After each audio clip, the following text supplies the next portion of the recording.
भारत माता की, भारत माता की। ग्राम पंचायत विकास अधिकारियों के आज नियुक्ति पत्र वितरण समारोह में मंच पर आसीन अभी आप सब लोगों ने जिनको सुना, पंचायती राज विभाग के मंत्री, आध्यात्मिक जगत के विश्व प्रसिद्ध व्यक्तित्व आदरणीय सतपाल महाराज जी, अभी आप नेपाल से होके आए हैं। इस कार्यक्रम में आने से पहले आपका नेपाल का प्रवास था और मैं भी नेपाल जाता रहा हूं बचपन से, इसलिए मैंने कहा कि आपका लगाव देखिए कि नेपाल में भी दुनिया के कई सारे देशों का आपका भ्रमण हो चुका है। हमारे कैबिनेट मंत्री आदरणीय गणेश जोशी जी, राज्यसभा के सांसद, हमारे बहुत वरिष्ठ नेता, राष्ट्रीय कोषाध्यक्ष आदरणीय नरेश बंसल जी, राजकोट क्षेत्र के हमारे बहुत ही वरिष्ठ और लोकप्रिय विधायक आदरणीय खजानदास जी, कैंट क्षेत्र की लोकप्रिय विधायक आदरणीय सविता कपूर जी, डोईवाला विधानसभा के हमारे जुझारू और लोकप्रिय विधायक आदरणीय ब्रजभूषण गैरोला जी, जस्टिस BS वर्मा जी, चंद्रेश यादव जी, सचिव डायरेक्टर पंचायती राज निधि यादव जी, अपर सचिव पंचायती राज श्री पन्नालाल शुक्ला जी एवं पंचायती राज विभाग के यहाँ उपस्थित सभी हमारे अधिकारीगण और आज जिनके लिए ये कार्यक्रम आयोजित हो रहा है, ऐसे नियुक्ति प्राप्त करने वाले हमारे सभी पंचायती राज विभाग के सभी ग्राम पंचायत विकास अधिकारीगण, मैं सबसे पहले तो आज आप सभी का आज इस मुख्य सेवक सदन में आप सबका स्वागत करता हूं, आप सबका अभिनंदन करता हूं कि आप सब यहाँ आए हैं और साथ ही पंचायती राज विकास विभाग में ग्राम पंचायत विकास अधिकारी के पद पर नियुक्त होने वाले सभी 126 अभ्यर्थियों को हार्दिक बधाई देता हूं, शुभकामनाएं देता हूं। और आज का ये दिन आप सबके जीवन में एक नया अध्याय लेकर आया है, एक नई शुरुआत आप सबकी आज से प्रारंभ हो रही है। आज से आप सभी लोग लोकतंत्र की सबसे महत्वपूर्ण इकाई ग्राम पंचायत के अभिन्न अंग बनकर सभी गांवों के समग्र विकास को सुनिश्चित करने की दिशा में कार्य करेंगे। साथियों, राज्य सरकार अपने स्तर से चाहे कितनी भी योजनाएं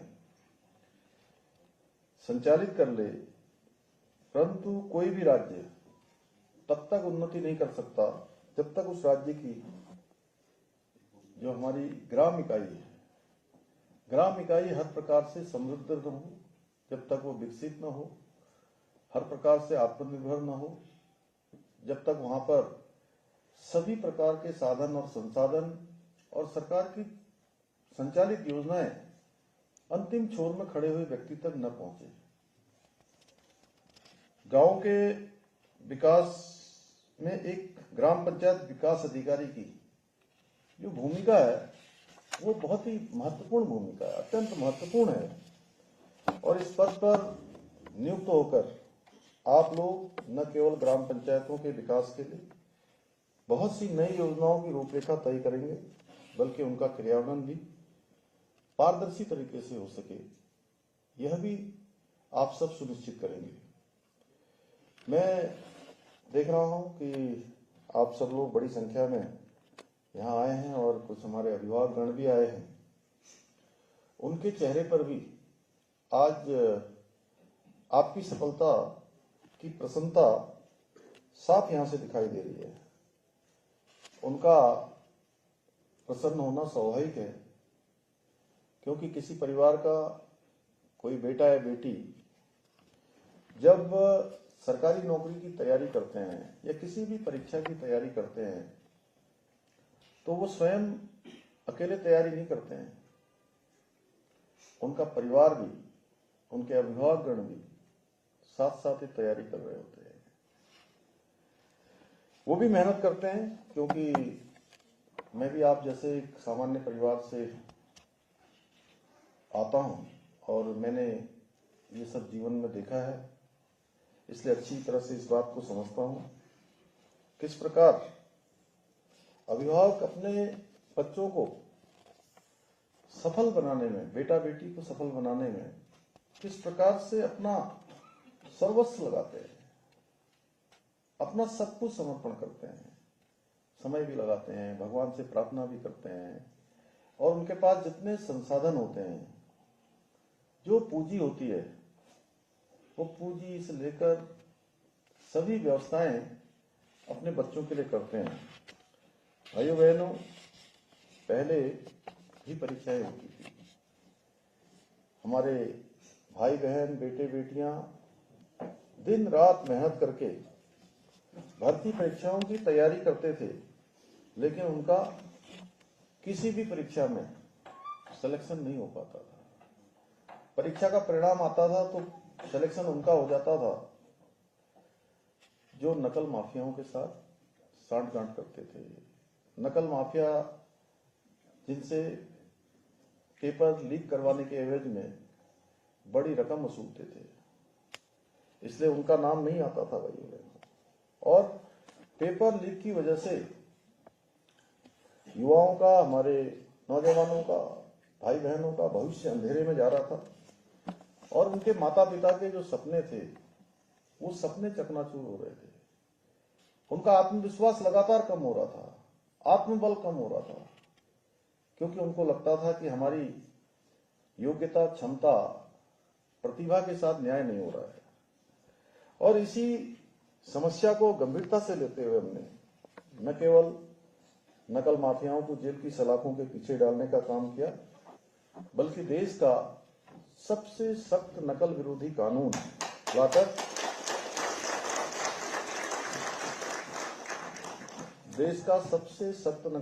कानून लाकर इस पेपर लीक की समस्या को जड़ से समाप्त करने का काम किया।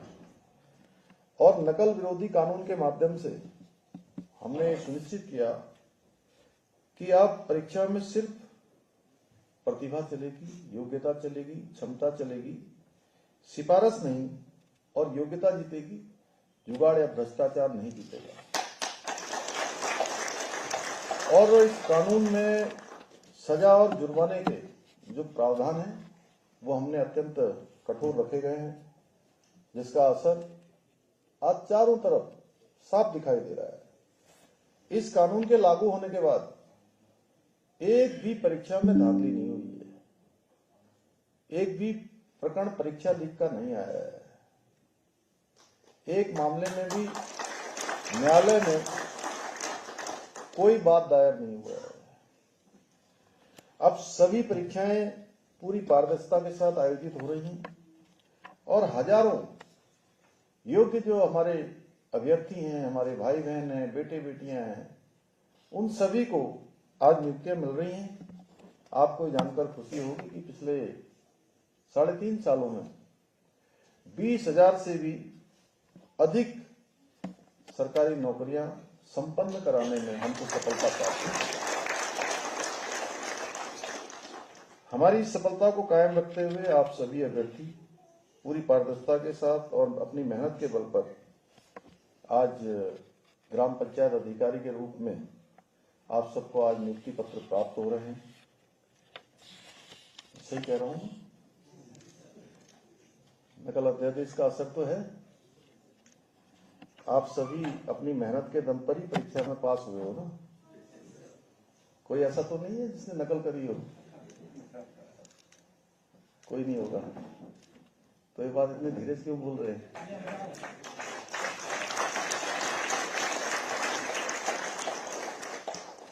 साथियों, एक ऑब्जर्वेशन मैं आप सभी के साथ साझा करना चाहता हूं।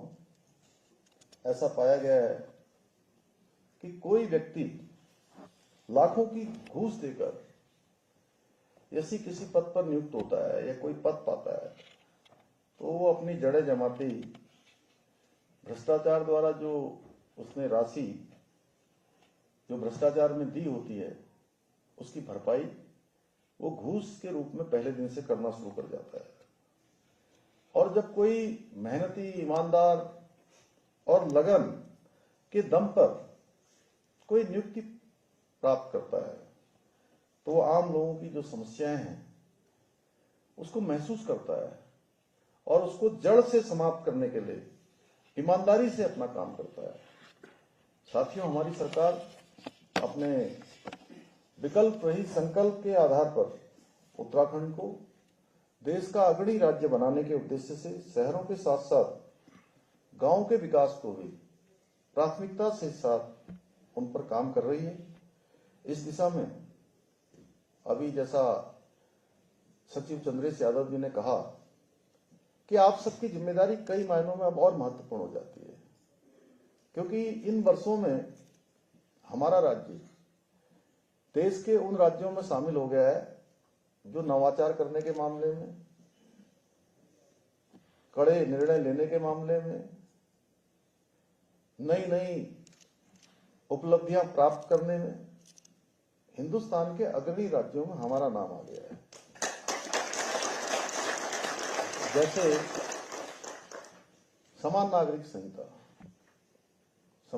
संहिता जब भारत का संविधान बन रहा था तो बाबा साहब अम्बेडकर समेत सभी संविधान निर्माता जो हमारी पूरी कमेटी थी, उन सभी ने भारत के संविधान के अनुच्छेद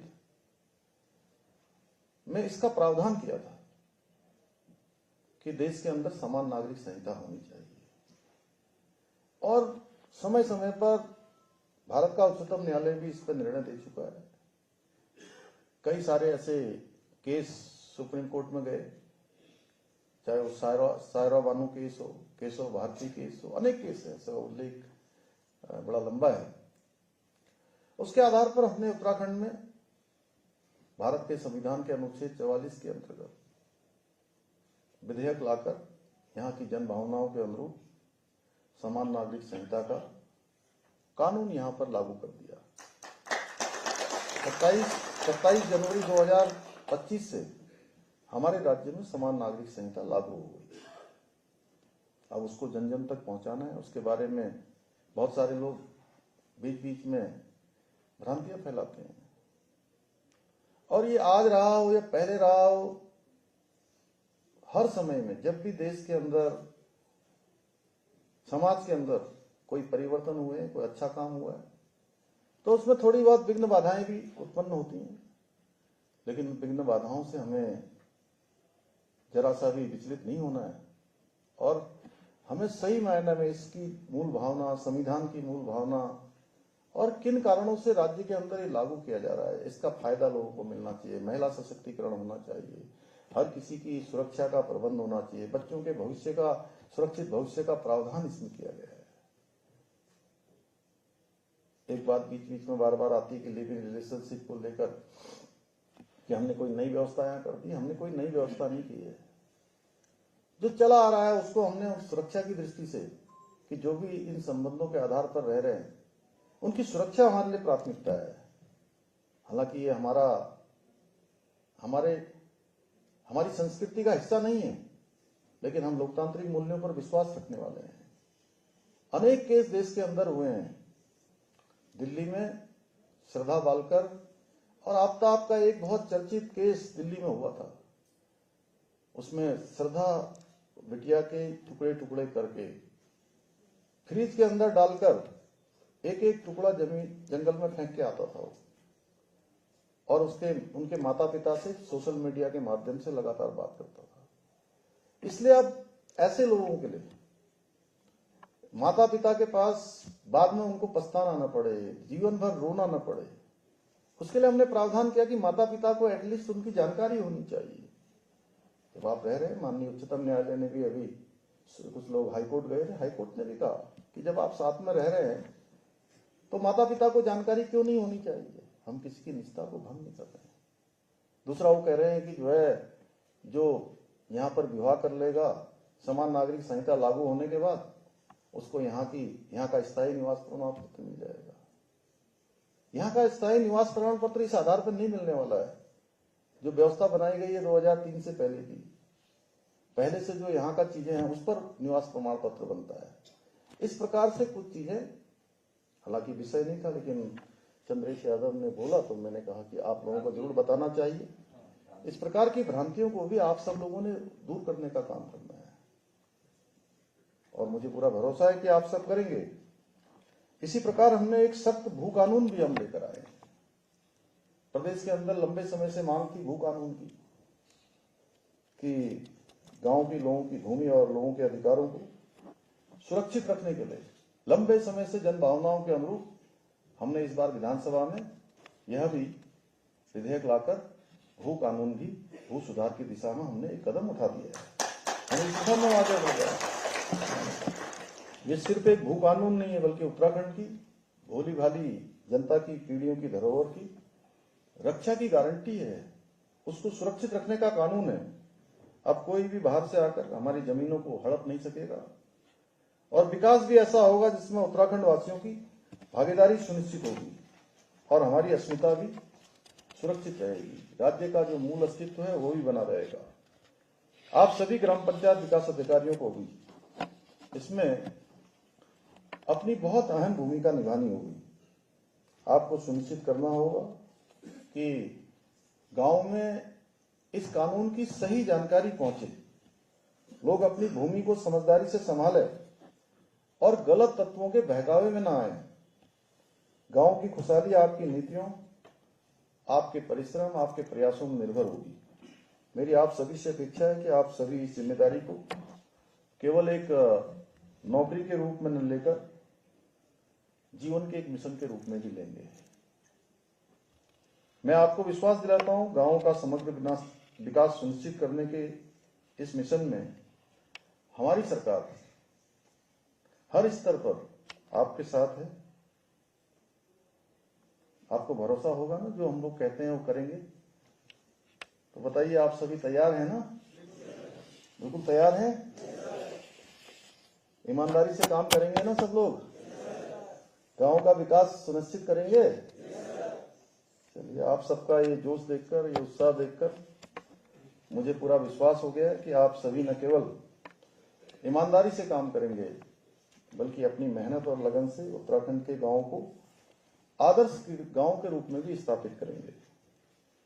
वैसे तो मैं आज कुछ और बोलूंगा तो ये थोड़ा विषयांतर होगा, परंतु मैं आप सभी के माध्यम से अपने हृदय की बात अपने सभी उत्तराखंडी भाई बहनों से भी कहना चाहता हूं।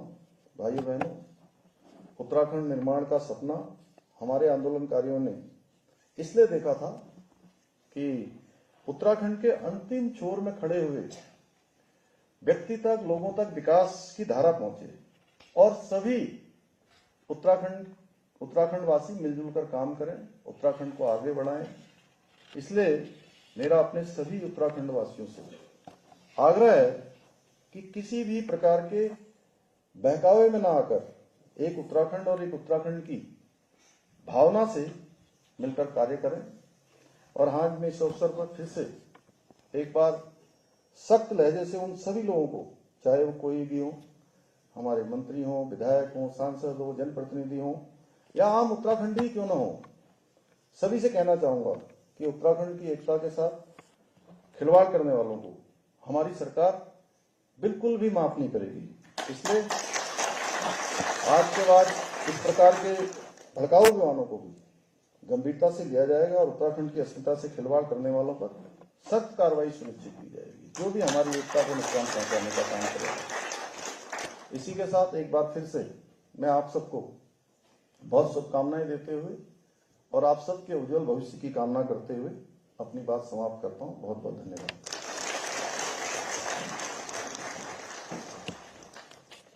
धन्यवाद माननीय मुख्यमंत्री जी। माननीय मुख्यमंत्री जी ने आज जो मुख्य सेवक सदन से जो हमें आशीर्वचन के रूप में जो आशीर्वाद दिए हैं, सबसे महत्वपूर्ण जो मुझे लगा, अंतिम छोर के व्यक्ति का अगर आपने हेल्प किया, मदद किया, तो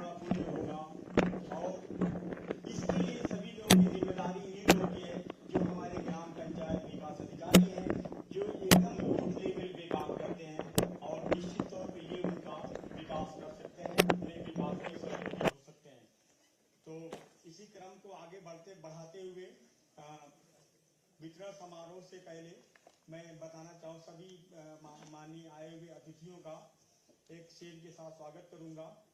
जैसे जमीन पे चमकते हैं जुगनू और आसमान में चमकते हैं तारे, जैसे जमीन पे चमकते हैं जुगनू आसमान में चमकते हैं तारे, कुछ ऐसे ही छठा बिखेर रहे हैं माननीय अतिथिगण हमारे।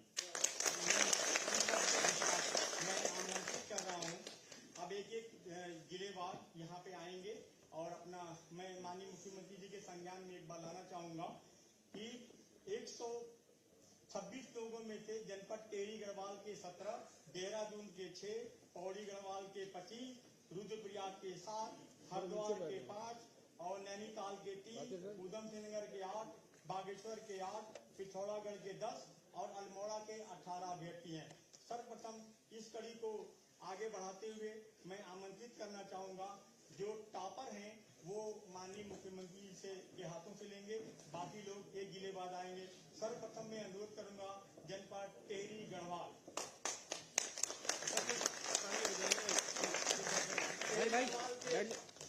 श्री भरत सिंह रावत जी, आ जाए और टेहरी के सारे नीचे आ जाए।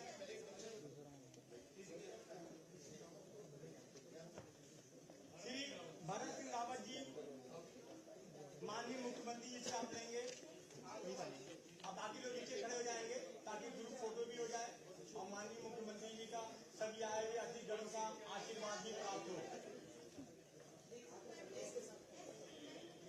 ये पूरी टीवी के लोग हैं, टेरी के 17 लोग हैं, कृपया लाइन से खड़े हो जाए ताकि ग्रुप फोटो। अरे भट्ट जी नोडल हाँ, इसके बाद रेडी रहेंगे देहरादून के श्री दीपक भट्ट पौड़ी गढ़वाल से, दीपक भट्ट पौड़ी गढ़वाल। तालियों की गड़गड़ाहट होना चाहिए।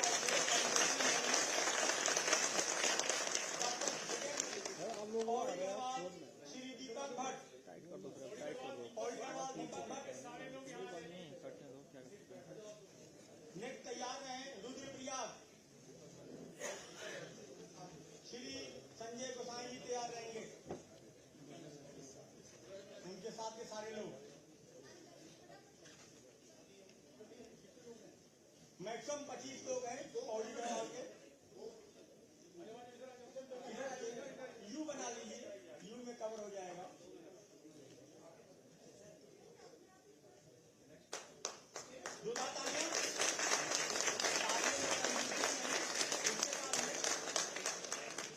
रुद्रप्रयाग श्री संजय गोसाई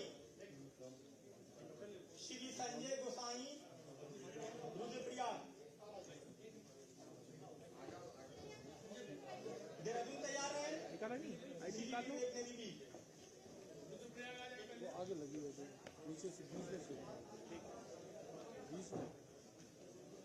ज्वाइंट है।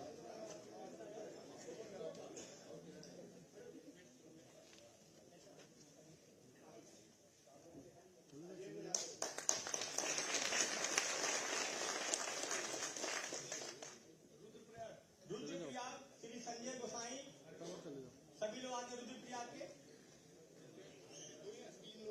3 लोग हैं।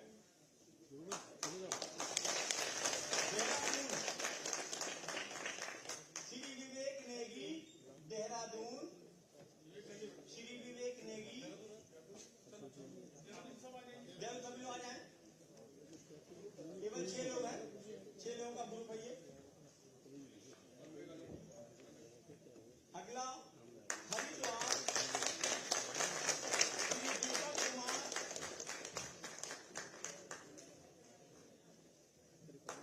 हरिद्वार में 5 लोग हैं, 5 अभ्यर्थी।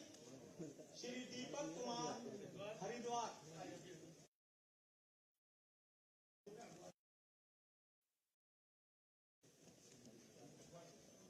से मात्र 5 लोग हैं।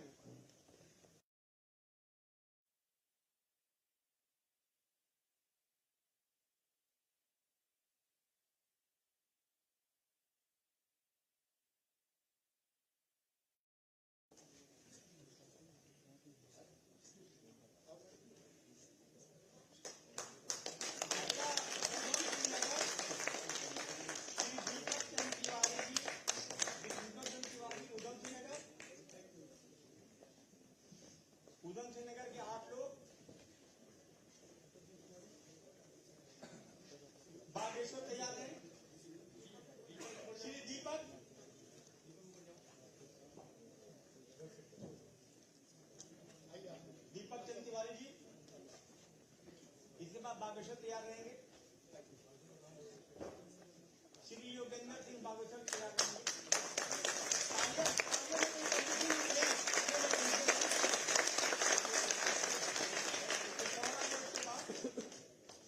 बागेश्वर श्री योगेंद्र सिंह जी, यहाँ से 8 अभ्यर्थी। श्री योगेंद्र सिंह ऊपर आ जाए। पिथौरागढ़ श्री सूर्य प्रताप सिंह तैयार है। उसको ऊपर नहीं रखना मैं साइड नीचे रखते हैं फर्स्ट ऑर्डर है उनका नहीं तो कोई सब रहते प्रबल ध्वनि से इन सभी अभ्यर्थियों का स्वागत होना चाहिए। एक तरफ और के साथ भेजवाता है पिथौरागढ़ आ जाए। श्री सूर्य प्रताप सिंह, ये 10 अभ्यर्थी हैं। अल्मोड़ा तो यही खत्म करिए 10 अभ्यर्थी पिथौरागढ़ अल्मोड़ा के 18 श्री सूरज पाटनी जी, पिथौरागढ़ के श्री सूर्य प्रताप सिंह जी, अल्मोड़ा के श्री सूरज पाटनी जी। ये सभी टॉपर का नाम बोला जा रहा है, हर जनपद के टॉपर हैं। इसीलिए माननीय मुख्यमंत्री जी का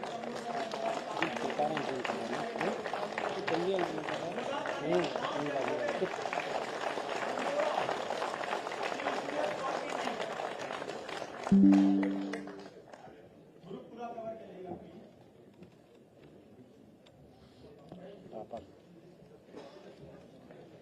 एक बार मैं अनुरोध करूंगा, वो सभी निदेशालय के आ जाए और हम भी शामिल होकर माननीय मुख्यमंत्री का फोटो